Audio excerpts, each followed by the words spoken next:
Halo, assalamualaikum sobat Viral News. Apa kabarnya? Mudah-mudahan selalu dalam lindungan Allah Subhanahu wa Ta'ala. Amin. Pada kesempatan kita kali ini, Viral News akan berbagi tips untuk mengobati batuk hanya dengan bahan-bahan alami yang ada di sekeliling kita. Batuk yang terus muncul bisa membuat rasa yang tidak nyaman dan tubuh menjadi lemah sehingga aktivitas sehari-hari pun terganggu.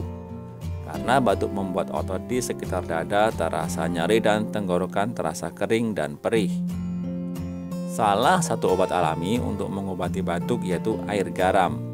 Air garam dapat mencegah pertumbuhan bakteri yang menginfeksi tenggorokan, membantu mengurangi rasa gatal di tenggorokan, dan mengurangi gejala iritasi di tenggorokan yang merangsang batuk.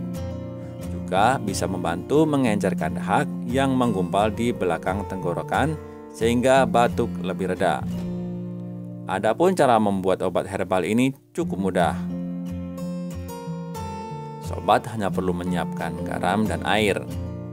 Cara pembuatannya, siapkan setengah sendok garam, lalu larutkan ke dalam air hangat. Berkumurlah selama beberapa menit dan lakukan secara rutin 3-4 kali dalam sehari selama gejala berlangsung.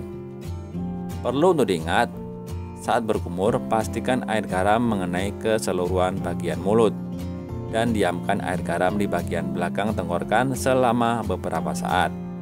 Lalu buang air kumuran dan jangan sampai tertelan. Juga jangan lupa untuk memperbanyak konsumsi cairan serta istirahat. Nah, demikian tips herbal cara mengobati batuk dengan air garam. Mudah-mudahan bermanfaat. Sampai jumpa di video viral selanjutnya. Assalamualaikum warahmatullahi wabarakatuh.